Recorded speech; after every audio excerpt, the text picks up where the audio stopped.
Welcome back to Clear Skies Retirement with Jay Kirkwood at Secure Financial Management. Online, it is retire210.com. If it's time to talk about your retirement, you're kind of wondering how this is all going to go. Maybe you're really worried about it. Well, let's get something down on paper. Sit down with Jay and actually map it out and see what you've saved, what's going in, what's going out, taking a look at your retirement years.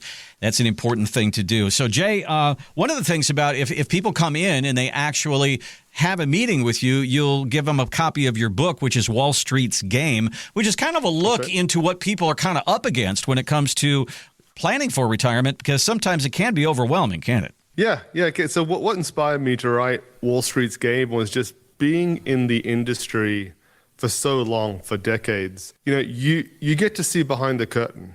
You get to see how it really works and all the things that are actually working against the average person in favor of the big corporations. Yeah. And you know, the vast majority of the people that read that book, it's on Amazon, you know, I'm never going to see them.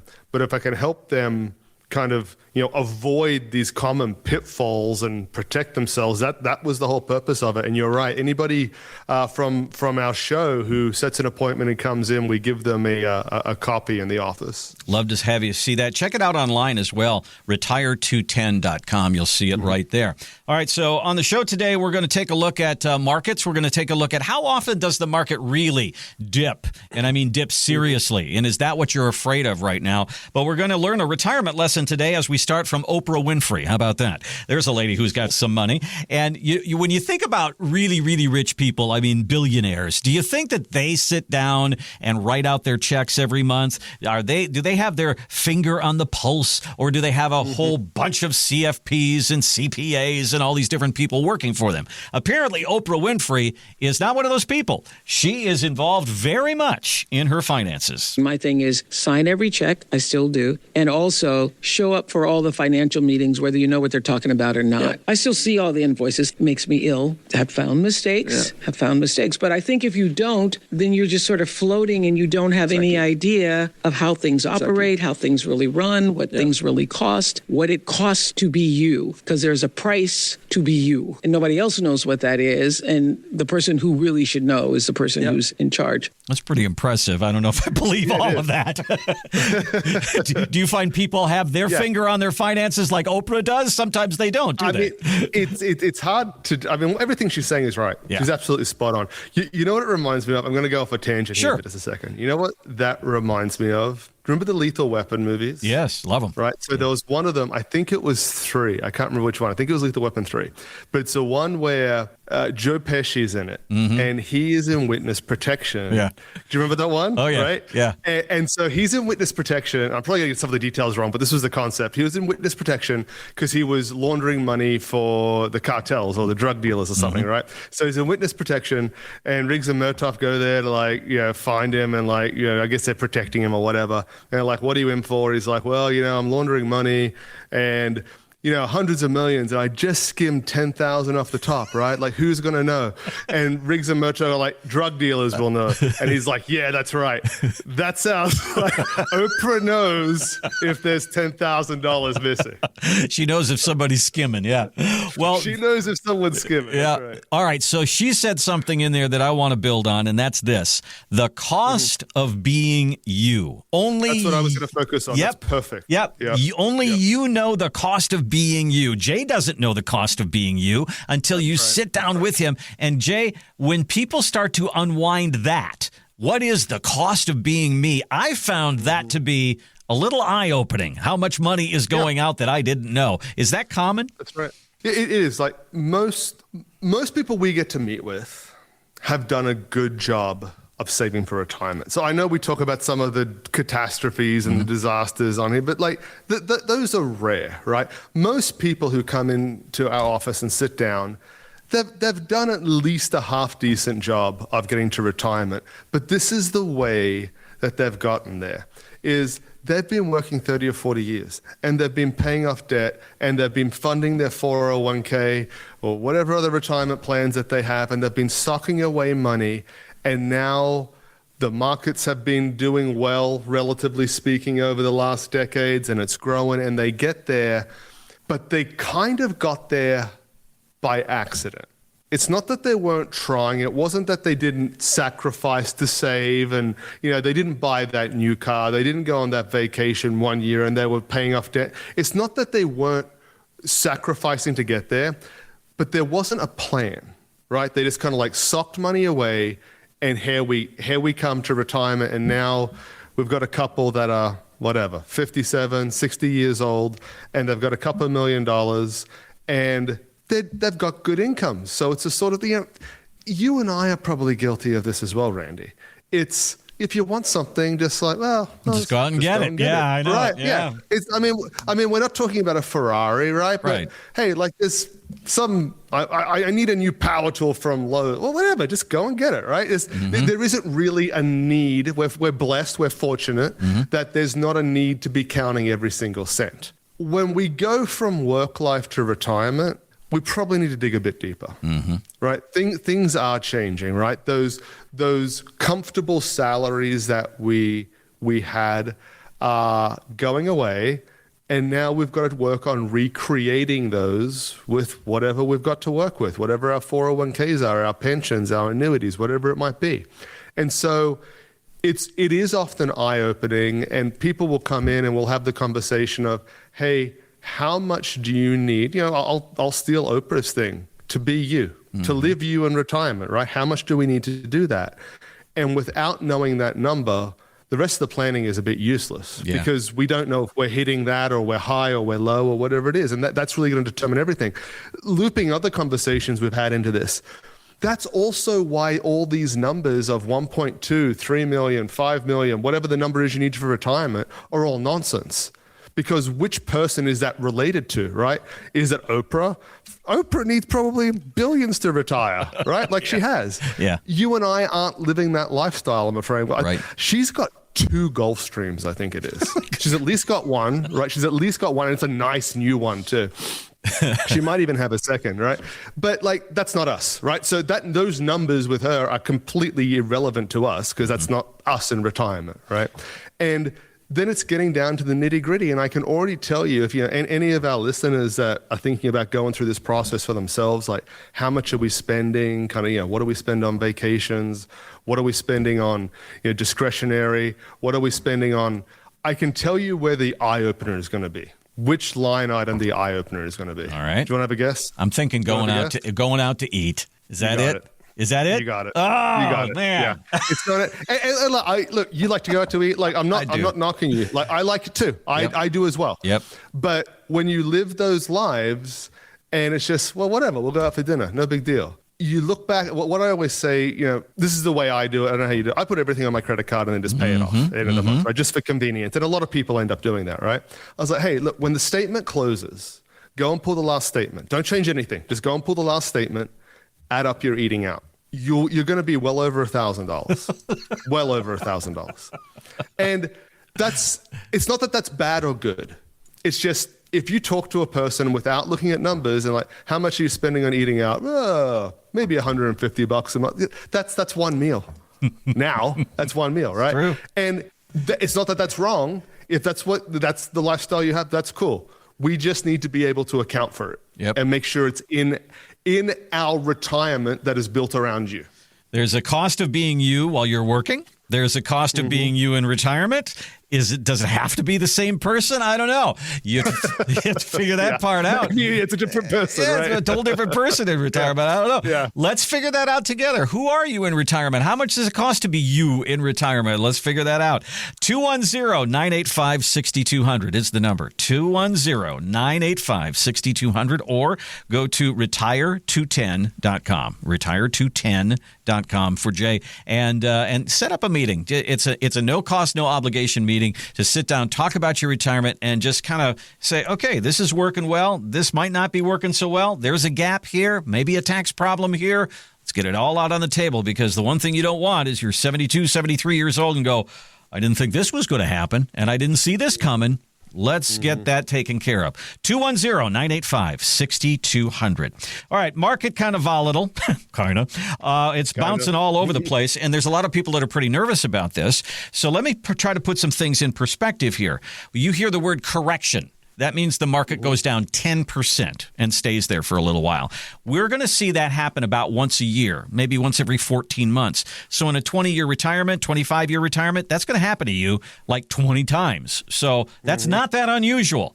Now we get into the other ones, the 20% bear market that you hear about. That happens about once every 4 to 6 years. So you're going to see some of those too. And then there's the big whoppers, the 2000 and the 2008. They say that those happen about once in a lifetime, although we've seen two. Now, Jay, do you think people go into retirement if they're risk adverse? I don't want to lose any money. I get that. But do they have in their mind that they're protecting themselves against the big daddy, the 2000, the 2008, but they forget about the everyday, the once a year, the once every 2 or 3 years, and they forget about that? Is that possible? Do you see that? Or how do people approach that whole risk conversation? Yeah. And it's, most people know who Warren Buffett is. Right. Some people know, but far less know about his right-hand man, Charlie Munger, right? And Charlie died, I don't know, a couple of years ago. Yeah. I think he was 99 or something when he died. He was up there. Yeah. And with it mentally right until the end too. And there's a famous clip of him, and he wasn't, I guess when you get to 99, you don't really sugarcoat things anymore either. He was pretty much like that, right? And he said, if you can't accept a 50+% cut in the value of your investments, the stock market, right? At least twice in your lifetime, you have no business investing in the market, right? That was his straight up. And man, that might be a little hyperbolic, right? Maybe it's a little bit over the top, but the essence of the message is not wrong, right? That if you can't handle extreme times of volatility, you should be thinking twice about how you're invested, or I would say more so, how much of your retirement funding is tied to the markets. Okay. And what we tend to see here more, and look, this is true for some of our clients, and we've had this discussion with them, and kind of once we have the discussion, they've got to come to the decision on their own, is they'll retire, and if you have somebody who's retiring now, let's say, look, they very well started working in the 80s or 90s, right? At least in the 90s. And if you go back to the 90s and you look at the stock markets and say, 2000, that stunk if you were in the markets at that time. 2008, that stunk as well. But the markets in general are up hundreds and hundreds of percent. And so they've gone through this time during their work life of the markets being very strong. And even when it was bad, there was only those 2 times it was bad for a long period, right? So 2000, it was down for 18 months, 2 years. 2008, again, 18 months, maybe 2 years sort of thing. But you have these other little, we had a bear market in 2022. And boom, the next year, double-digit returns, 24 double-digit returns, 25 double-digit returns. And so they see that during their working life and move into retirement and want to keep that risk on the table. And that is where I think more people are going to eventually get caught out in retirement, is that they went through their working lives with this strong markets with a couple of significant corrections, absolutely bear markets, 30% plus down. But they're also not realizing that they are in a completely different financial environment now than when those markets took place. Because really, if you were working during the 2008 crisis, some people lost their jobs. I get it. So I was working at USAA at the time, right? But when this happened, and I was working there, if you were working there weren't layoffs. Everything kind of kept humming along. And if you were investing in the 401k, you could almost look at it as though it was an opportunity. Hey, the market's down 40%. Buy in. And it turned out right. But the difference is you were working. You had a paycheck, you had money coming in, you weren't relying on your investments. Now, if there are people out there, or not if there are people out there that they retired because the markets peaked around October of 2007, okay, and they bottomed in March of 2009. There would have been people out there that retired mid-2007, late 2007, and they went straight into one of the biggest market drawdowns of anyone's lifetime, and they never recovered.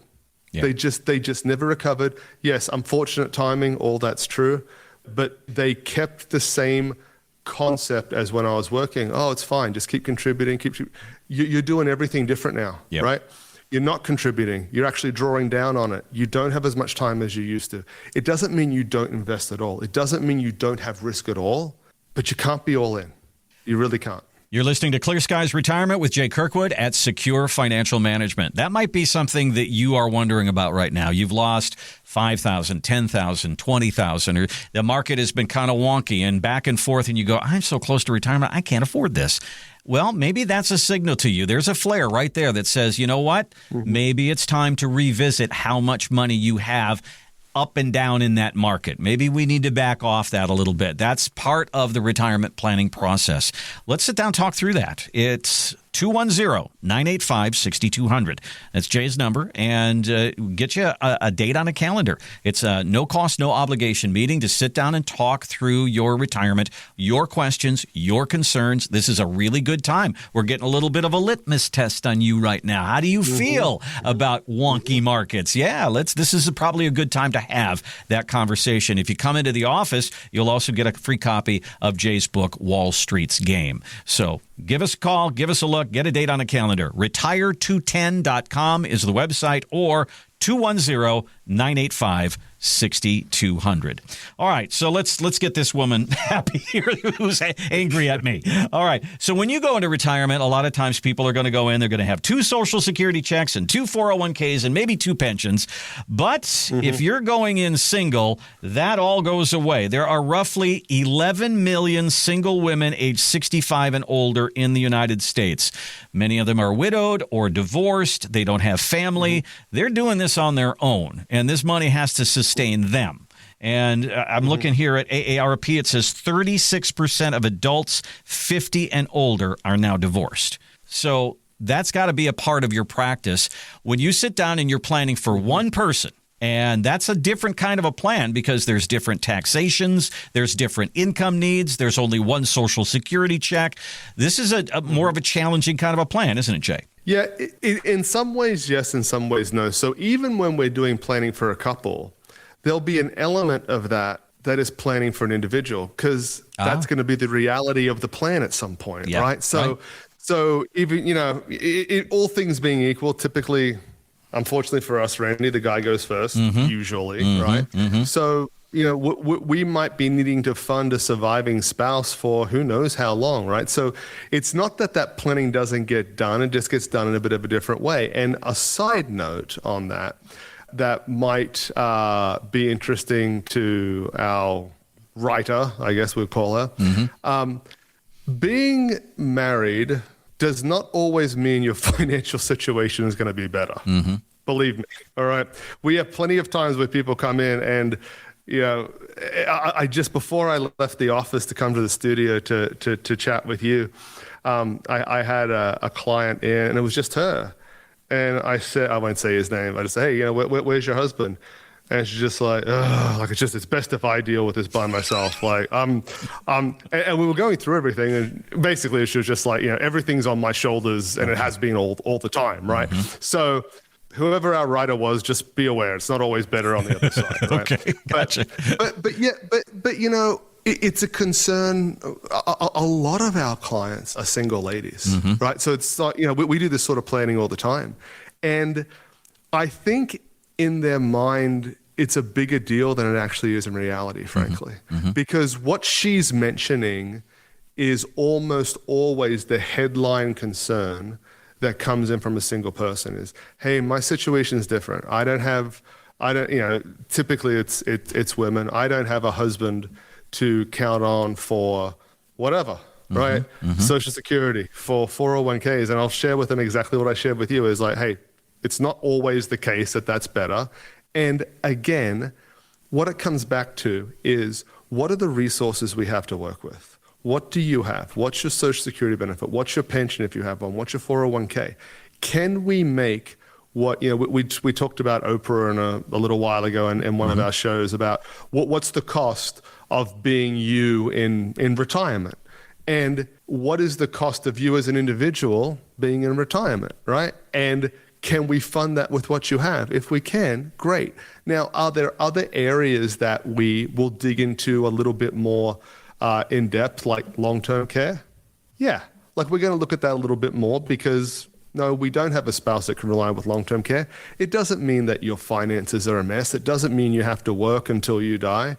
Let's just get the plan out there and see how we can put it together. Yeah, I golf with a woman named Marie, and she's buried 3 husbands. Wow. They all. I'd be nervous if I was number 4. Every one of them had a heart attack. That's not funny, but I'm like, Marie, what are you doing? But she's as happy as she can be. We go golf together, and she's 75, and she's still doing great.